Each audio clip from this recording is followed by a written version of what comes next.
What's up, y'all? This is your boy Eddie Jackson, the Drop That Podcast. This episode is brought to you by Layback TV, okay? Over 10,000 channels, movies on demand, every sports channel, all the HBOs, all the languages. Go on laybacktv.com, how you can see how you can download your iPhones, Androids, and your Fire Sticks. And tell them Eddie Jack sent you, okay? Now, let's waste no time and let's get into some motherfucking hip-hop talk. All right, guys. We're gonna save the interesting for last. First off, let's give a fucking all-out shout out to Don Toliver. Okay, Don Toliver is platinum. Okay, his album that came out this year, Octane, that got what was it? E85. What's the other joint? ATM. Yeah, ATM's fire. Tiramisu. What was it? I think it's called Come Home or something like that. There's some fire records. I love the album. I bought the album when it came out. It didn't only debut at number 1, but it's official. He's went over 1 million copies. He's platinum. Shout out to Don Toliver. This motherfucker has been on fire for the last 6 years almost. Collaborating with obviously Travis Scott and Cactus Jack, collaborating with Eminem on his album, fucking having in 1 year, under 1 year, had the lead single for 3 critically acclaimed films. We talking Sinners, okay, which is Best Actor, Michael B. Jordan's film with Ryan Coogler. Don Toliver had the lead single of that movie. F1, he had the lead single. That's the Brad Pitt movie, Formula One, and started out this year with the lead single for Scream 7, and now guy's on fire, yo. He's still going. So shout out to Don Toliver. Congrats on that. D12 is returning. Yes, sir. D12. I'm talking the group. Came out, debuted back in 2001 with the debut album Devil's Night. Came out with their second album D12 World in 2004. You know, I mean, you can make an argument who's the leader. It doesn't really matter, but it had Eminem, it had Proof, it had Kaniva, Con Artist, Swifty. Hold on. Oh, and Bizarre. Yeah, there we go. I thought I lost count of who was in it. So you got Eminem, you got Swifty McKay, Con Artist, Kaniva, Proof, rest in peace, and Bizarre. Okay? They're coming back with an album called D12 Forever. Okay, on June 19th. It's official. You can see Exhibit is on a few tracks. Ice-T, Be Real from Cypress Hill. Tech Nine is on the album. Yo, I can't wait to hear that record with Tech Nine. I saw the track listing. The track listing is fire. It's like 17 tracks, I believe, 17, 18. But track two says My Salsa. If y'all remember that song, My Band, they finished that record with My Salsa. My question is, if you look at an album back in 2018, right? It was Eminem's album. It was called Kamikaze. He had a record called Stepping Stone. Okay? Stepping Stone, where he is like apologetic to D12 because, you know, the whole plan was to get him out, put him out, you know, where he can step away and they can have their shine, you know, and their solo deals and so forth. It was working, you know. Bizarre got some solo albums. Proof, before he passed, got some solo albums. It's been 20 years since we lost Proof. You know, Con Artist is also known as Mr. Porter. You know, incredible producer. If you don't know records that he produced, I mean, you could go back. There was a 50 Cent record called Motherfucker, I Am a P.I.M.P. Yep, that was Mr. Porter who produced that. Stunt 101 with G-Unit, and the list goes on. You know, Eminem ain't the only producer on that group. It was Mr. Porter as well. And since Proof has been gone, Mr. Porter has been like the the hype man for Eminem on stage. So you can't forget that, right? So my question is, right? I mean, I saw the track listing. I'm kind of curious who's producing on the album, okay? Because D12 World is one of my favorites from the group. You know, Devil's Night is dope, don't get me wrong, but I'm more of a big fan with D12 World. Killer records on there. I think my favorite record is I know people use My Band and all that, or 40 ounce. But I'm a little different with this album. I would say my number one record is 6 in the Morning. If I had a honorable mention for number 2, it would probably be Get Up, the first track on the album. Yeah, I'm kind of curious on what members of D12 that's actually going to be on this album. You know what I mean? So far, I saw a video that had Conniva. I saw Conniva. I think I saw Swifty. I'm curious if Con Artist is going to be involved. Bizarre. I'm kind of curious. I'm even curious, is Eminem going to be involved? Because when I mentioned Stepping Stone, the record from Kamikaze, it seems like he's apologetic because they didn't get the actual shine. And, you know, it was more beneficial towards him. You know, it's kind of seeming like he was using D12 as a stepping stone, or that was like the picture that was painted, but it's not what he meant to do. And he's kind of like stepping away from the group. You know what I'm saying? I'm kind of curious, is M going to be a part of it? I'm not seeing M anywhere. You know? I mean, there's nothing wrong with M being a part of it. It don't look like it's on Shady Records no more. So I'm kind of curious. I'm going to have these major questions. I'm going to listen to the album 100% as a D12 fan. Yeah, I'm kind of curious. You know what I'm saying? I mean, there's a lot of albums I was waiting for Eminem to come back with. I'm sorry, The Death of Slim Shady was not one of them. I am waiting for an actual new album from Bad Meets Evil with him and Royce the 5'9". Shout out to Royce. Shout out to Nickel. Hope he's getting better. I heard he had some health issues not too long ago that was stopping him from recording. So I hope Royce is good.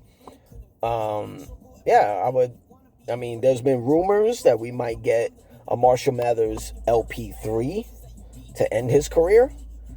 I've always was kind of curious about the King Mathers album. I mean, every now and again we're getting these unreleased records, you know. But I'm curious. I'm curious what we're gonna get from the D12 Forever album. You know, it might be their final album. Who knows? But we'll see. We got time. Next on the list, Chris Brown and the Brown album. So much backlash, yo. I mean, Pitchfork didn't give it a good rating.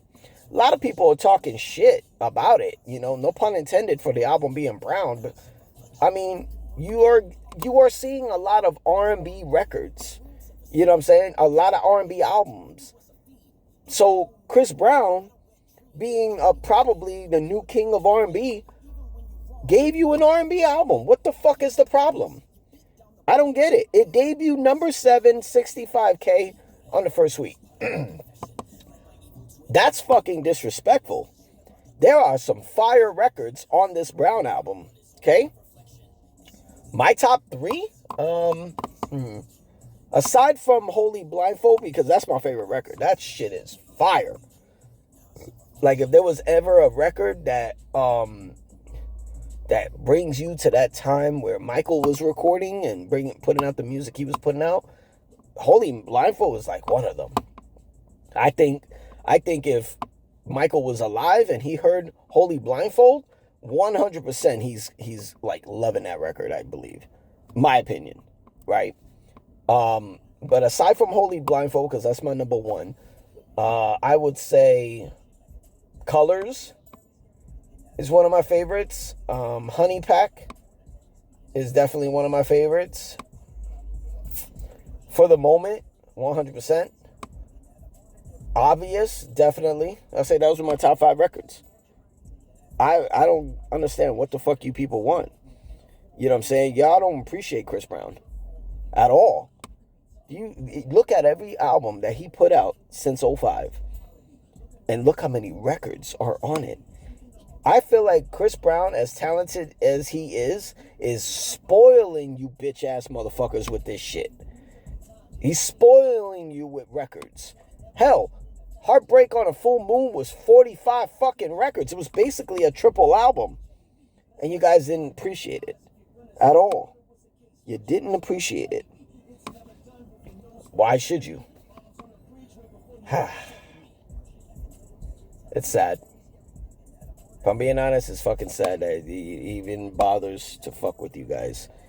Shout out Chris Brown, man. That album deserved to be in the top 3 debut. I mean, what else was the fucking competition that week, right? It's sad. It's sad how they treat you. Alright. I know what y'all were waiting for. Drake. Alright, I said it before. Last week. When the word got out on our last episode of Hip Hop Talk, Drake released 3 albums, okay? 3 albums, and I said I was going to listen to them, assess them, review them, one of my favorite records, shit like that. So he put out Iceman, Maid of Honor, and Habibti. I hope I'm saying that right.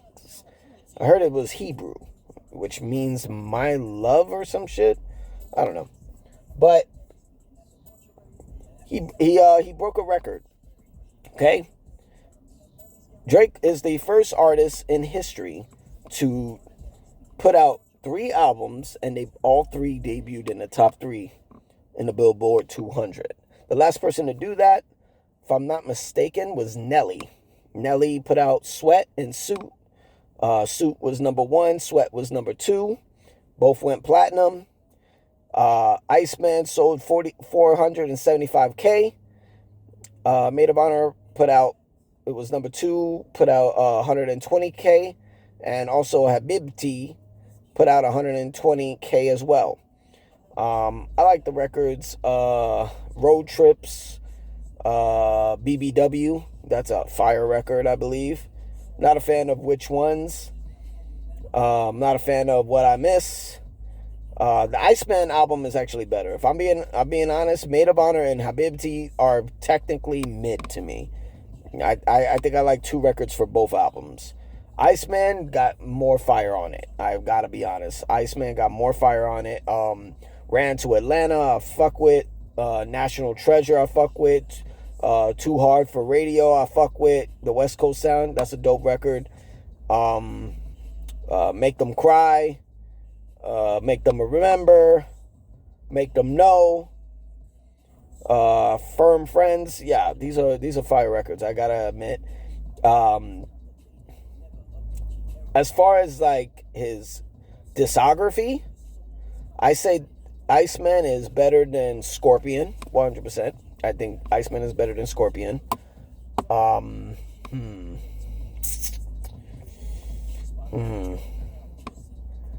don't know if it's better than Take Care, but I would definitely put it evenly with I don't know. I will say Take Care and Views are probably tied, and tied at number 1 for best album from him. You can make a case that Iceman is number 2. So far from my few listens, I would say Iceman is definitely number 2. But apparently he didn't shy away from taking shots. Here are all the shots before we get out of here. The shots were directly at Kendrick Lamar, A$AP Rocky, DJ Khaled, Rick Ross, J. Cole, Playboi Carti, Lucien Grange over there at UMG, obviously the lawsuit, LeBron James, Joe Budden, Dr. Dre, Jay-Z, Pusha T, Pharrell Williams, DJ Mustard, and DeMar DeRozan. Okay. Here's what I think were well direct shots at, and all the other ones seem like sore loser type directions. All the ones that I would say were pretty accurate shots, well deserved. I would say DJ Khaled, Rick Ross, Lucien Grange.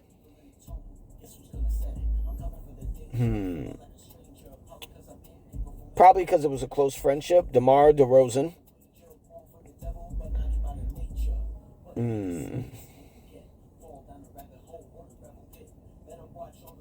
Not sure about Playboy Cardi. That gets you nowhere.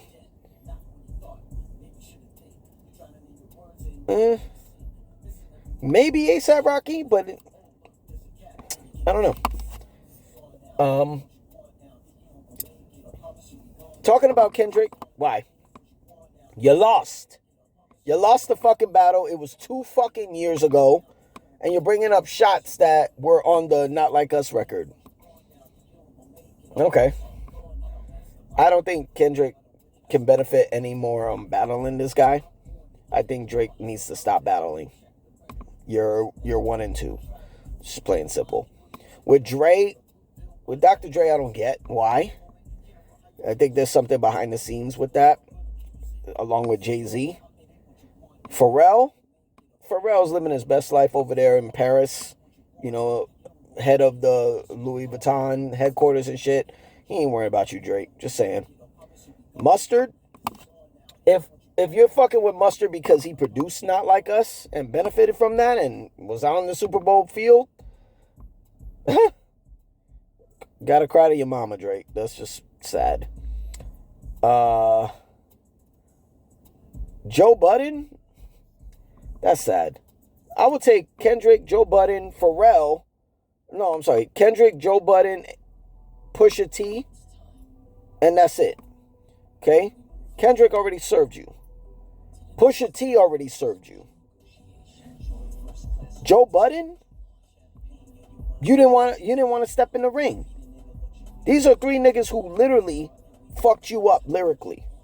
Okay? These are elite MCs. Battle tested and battle ready.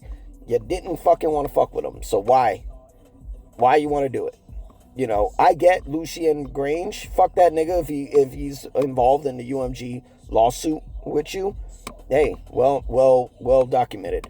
LeBron and DeRozan, I think it's a friendship that fuck with you, but you can't fuck with LeBron because you still got him tatted on you unless you covered it up. That was just some weird shit. I don't know. I ain't putting no grown ass nigga fucking tatted on me, but that's just me. J. Cole, if I'm J. Cole, if you want to this is a way for J. Cole to kind of rebound from the whole shit that went down with dissing Kendrick and then taking it back. If J. Cole would diss Drake out of nowhere, that would be so fucked up. And that would be interesting. Rick Ross, I don't know.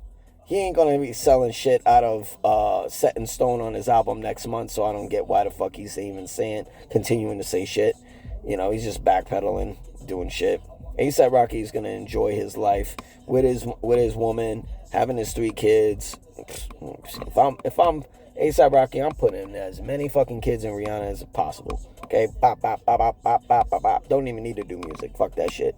Yeah, I think that's all pretty much. I mean, I guess he wants to get the last laugh with success. But shout out to him. You know what I mean? Shout out to him.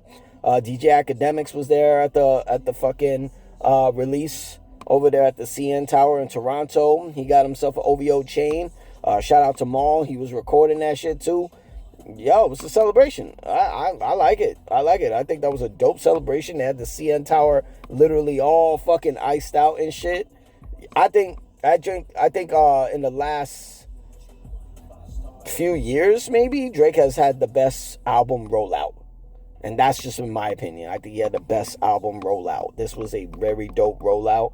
Even though it was 3 albums, one had the best fucking rollout, which was Iceman. Not sure if I like the fucking album cover with the whole 6 with Michael Jackson's glove and shit. I don't think, who cares? I've been wondering how the album cover was going to be the whole time, and it ended up being something as simple as that. I think that was a letdown to me, but that's just me. But that's all I got. Okay. This your boy Eddie Jackson, to Drop That Podcast for Hip Hop Talk. Hit that sub button, guys. Y'all can hear more reviews of what I got for Hip Hop Talk, and leave in the comments what y'all think. What y'all think of Don Toliver going platinum with Octane? What y'all think about the D12 album coming out in June? Were you filling out were you filling the Chris Brown album? You know what I mean? Do you think it should get a lot more praise than more motherfuckers were giving it?